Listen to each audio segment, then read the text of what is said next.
नमस्कार दोस्तों, स्वागत है आपका हमारे को नए वीडियो में। आज हम बात करने वाले हैं गेहूं की एक नवीनतम किस्म के बारे में। इसी के साथ हम बात करने वाले हैं इसके बेसल डोज के बारे में और अभी तक के कितने दिन की अवस्था इसकी हो चुकी है।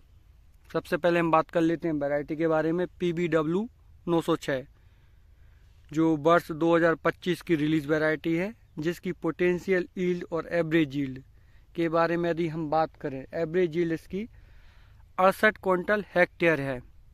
इसी के साथ इसका जो मैच्योरिटी टाइम है, ये एवरेज मैच्योरिटी टाइम होने वाला है लगभग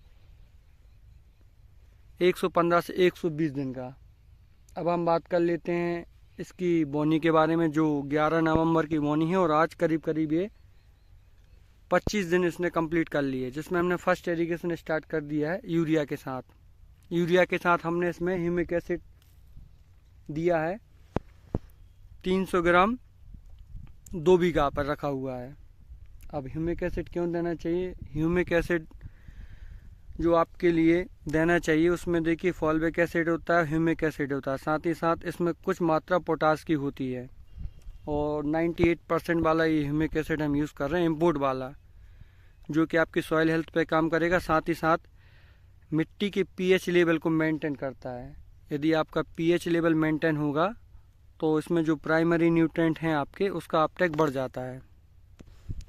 इसी के साथ हम बात कर लेते हैं इसके बेसल डोज के बारे में, जिसमें हमने NPK 14-35-14-30 किलो पर बीघा रखा हुआ है। इसी के साथ हमने इसमें bentonite sulphur, EDTA zinc, boron 500 बीघा के हिसाब से ब्रॉडकास्ट कराया था लेबर के द्वारा। इसके पहले हमने इसमें कुछ मात्रा पोटास की 5 से 6 किलो एकड़, जो लीवर के द्वारा हमने बोनी करने से पहले ब्रॉडकास्ट करा दिया था। अब हम बात कर लेते हैं जिंक के बारे में। तो आपको कौन सा जिंक देना चाहिए और कौन से टाइम पे देना चाहिए। तो जिंक आपको बेसल डोज में ही रखना चाहिए, क्योंकि जिंक का जो सुपीरियर रिजल्ट है वो बेसल डोज में ही आपको देखने को मिलेगा। बाकी आप EDTA वाला जिंक ले सकते हो 12% वाला, जो कि चिलेटेड जिंक भी आप इसे बोल सकते हो, और ये 100% वाटर सोल्यूबल होता है। और दूसरा ये अदर्स जो आपकी क्वालिटी न्यूट्रिएंट हैं, पोटास, सल्फर, इसके साथ वो रिएक्ट नहीं करता है। इसलिए जिंक आपको कोशिश करना कि आप बेसल डोज में दो, और ध्यान देना कि आप बेसल डोज जितना अच्छा रखोगे उतना अच्छा आपको इसका पोटेंशियल यील्ड मिलेगा। और बेसल डोज के बारे में तो ये वैज्ञानिक होते हैं या फिर जो गवर्नमेंट्स होती है, वो बेसल डोज अच्छा रखने के लिए ही गाइड करती है। बाकी लाइन से लाइन की दूरी हमने 7 इंच रखी है।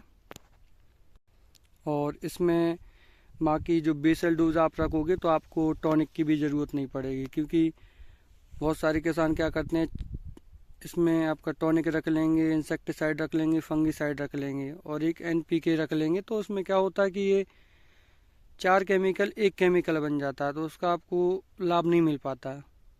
इसलिए आप फोकस करना कि बेसल डोज में और मिट्टी में आप सीड ड्रिल के साथ या ब्रॉडकास्ट करा दें, ताकि ये आपका लेबर कॉस्ट भी बचे और दूसरा आपको इसका फ़ायदा भी मिले। बाकी हम बात कर लेते हैं इसके सीड रेट के बारे में, जो हमने 20 kg पर बीघा रखा हुआ है। बाकी इस वैरायटी के बारे में हम आपको डे टू डे अपडेट करते रहेंगे। बाकी पूरा वीडियो वॉच करने के लिए और एंड तक बने रहने के लिए धन्यवाद।